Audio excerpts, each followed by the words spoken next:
నమస్కారం. ఓం గం గణపతయే నమః. స్వర్ణలక్ష్మీ నమస్తే అస్తు. పరబ్రహ్మ స్వరూపిణి రాజ్యం దేహి ధనం దేహి సర్వకామాంచ దేహి మే. అందరికీ స్వర్ణలక్ష్మి అమ్మవారు ఎప్పుడు ప్రతి నిమిషం సంతోషంగా ఉండే విధంగా, చక్కగా నవ్వుతూ ఉండే విధంగా, ఆనందభరితంగా ఉండే విధంగా మనల్ని అనుగ్రహించాలని, అంతేకాకుండా మనందరికీ రాజ్యాధికారం ఉండే విధంగా అనుగ్రహించాలని, అమ్మవారు మనందరికీ సమృద్ధిగా ధనం ఇవ్వాలని, అంతేకాకుండా ప్రతి ఒక్కళ్ళకి వాళ్ళ మనసులో ఉన్న కోరిక తక్షణమే నెరవేర్చే విధంగా అమ్మవారికి మనకు ఆశీర్వాదం ఉండాలని చెప్పేసి కోరుకుంటూ ముందుకెళ్దాం. ఈరోజు మనం చెప్పుకోబోయే విషయం ఏంటంటే, కుజుడు వచ్చేటప్పటికి మిథున రాశిలో ప్రవేశిస్తున్నాడు. ఆగస్టు 2వ తారీఖు నుంచి సెప్టెంబర్ 18th వరకు వాళ్ళు ఆ మిథున రాశిలోనే ఉండటం జరుగుతూ ఉంటుంది. తద్వారా 12 రాశుల వారికి చాలా విషయాల్లో అనేక రకాలైన మార్పులు చేర్పులు వచ్చే అవకాశం ఎక్కువగా ఉంటుంది.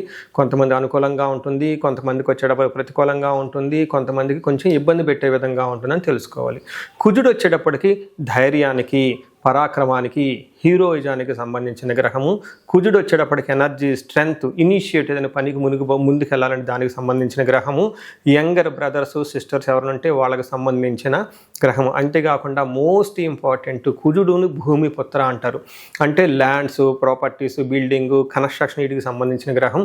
కుజుడు వచ్చేటప్పటికి మిలిటరీ, పోలీస్, సైన్యాధ్యక్షులు ఇలాంటి వాటికి సంబంధించి వెపన్స్కి సంబంధించిన గ్రహము.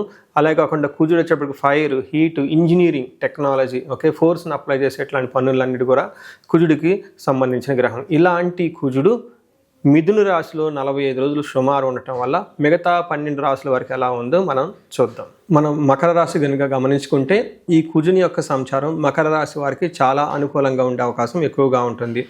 ఈ రాశి వాళ్ళకి ముఖ్యంగా గమనించుకుంటే, ఎవరికైతే అనారోగ్యంతో ఉంటున్నారో వాళ్ళకి ఆరోగ్యం బాగుపడే అవకాశం ఉంటుంది. ఎవరికైతే అప్పులు ఉన్నాయో విపరీతంగా, ఈ అప్పుల నుంచి బయటపడే అవకాశం ఉంటుంది. తర్వాత విపరీతంగా శత్రువులు ఎవరైనా ఉంటే ఈ శత్రు బాధలను అధిగమించి ముందుకెళ్ళే అవకాశం కూడా ఉంటుంది. దీనితో పాటు లిటిగేటెడ్ మ్యాటర్స్ ఏమైనా ఉంటే, కోర్టు వ్యవహారాలు కానివ్వండి, కాంట్రావర్స్ పనులు కానివ్వండి, భూమికి సంబంధించిన వ్యవహారాల్లో లిటిగేషన్స్ ఉన్నా కానీ ఈ టైంలో వీళ్ళకి అనుకూలంగా ఉంటుంది. దీనితో పాటుగా కాంపిటీషన్, అంటే పోటీ పరీక్షలో కానివ్వండి, లేదంటే 10 మందితో కంపారిజన్ చేసుకొని ముందుకెళ్లాల్సిన విషయంలో కానివ్వండి, ఈ కాంపిటీషన్లో, లేకుంటే వ్యాపారస్తులకైతే కాంపిటీటర్స్ యొక్క వాళ్ళతో విజయం సాధించే అవకాశం ఎక్కువగా ఉంటుంది. ఎవరైతే సర్వీస్ చేయాలనుకుంటున్నారో ఈ సర్వీస్ చేసే విషయంలో చాలా చక్కగా ఉంటుందని గమనించుకోవాలి. ఓవరాల్గా చూసుకుంటే కుజుడు మకర రాశి వారికి చాలా యోగ్యతనిస్తున్నారు అని గమనించుకోవచ్చు. 6వ స్థానంలో కనుక కుజుడు ఉంటే మనకు సంస్కృతంలో మహర్షులు ఏం చెప్తారంటే, వస్త్రలాభో, ధాన్యలాభో, ధనలాభో, యశో తదః, మనోల్లాసో, ధర్మసిద్ధి షష్ఠే కుజ భవేత్. ధర్మసిద్ధి షష్ఠే కుజే భవేత్ అని మనకు చెప్తూ ఉంటారు. దీని మీనింగ్ ఏంటంటే, వస్త్రలాభం, షాపింగ్ చేసి బట్టలు కొనుక్కునే అవకాశం ఎక్కువగా ఉంటుంది. ధనం విషయంలో చాలా బాగుంటుంది. ధాన్యం విషయంలో బాగుంటుంది.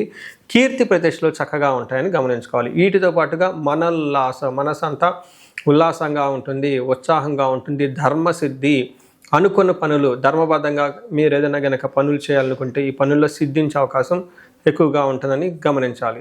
సో ఈ ప్రకారం అయితే కొన్ని విషయాల్లో మీకు అవమానాలు జరిగే అవకాశం ఎక్కువగా ఉంటుంది.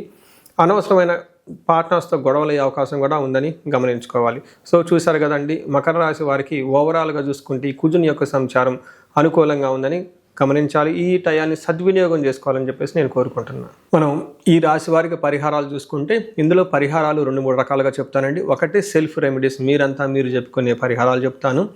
రెండో పరిహారం మీరు గమనించుకుంటే, ఈ యొక్క శ్రావణ మాసాన్ని దృష్టిలో పెట్టుకొని ఈ శ్రావణ మాసాన్ని ఎలా సద్వినియోగం చేసుకోవాలో దాని గురించి పరిహారాలు చెప్తాను. తర్వాత విశేష పరిహారాలు ఉన్నట్టు మీ యొక్క ఇండివిడ్యువల్ జాతకానికి సంబంధించిన పరిహారాలు, ఇలా 3 లెవెల్లో పరిహారాలు చెప్తాను.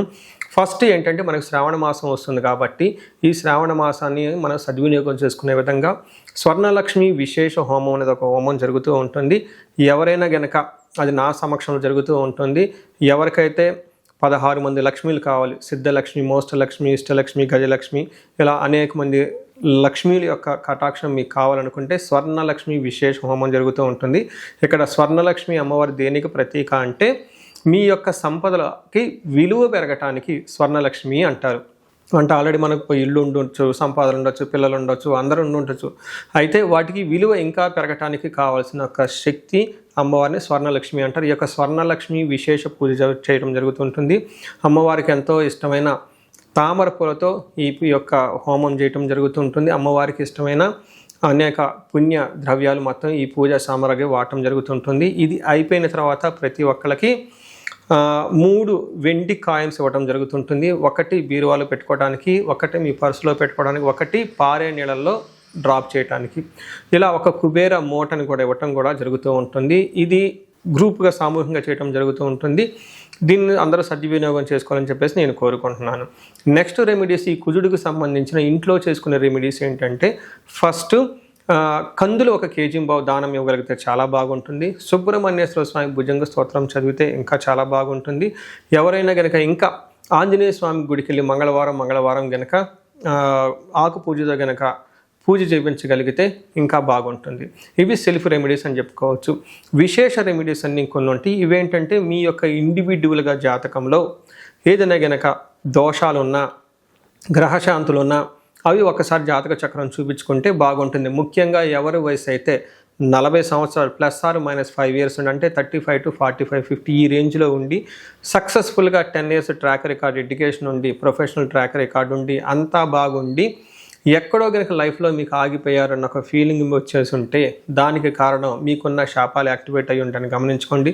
దానికి కారణం మీ యొక్క జాతక చక్రంలో ఉన్న గ్రహాల యొక్క చెడు యొక్క దోషాలు మీ మీద ఉందని గమనించుకోవాలి. ఇలా మీకు అనిపిస్తే ఒక్కసారి ఇండివిజువల్గా మీ యొక్క జాతక చక్రం చూపించుకొని తగు పరిహారాలు చేసుకోవాలని చెప్పేసి కోరుకుంటున్నాను.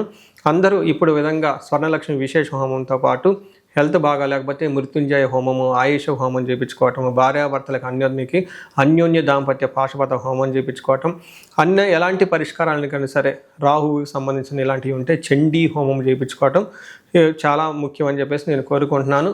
మీ అందరికీ అష్టైశ్వర్యాలు కలగాలని, భోగభాగ్యాలు కలగాలని చెప్పేసి నేను కోరుకుంటున్నాను. నమస్కారం.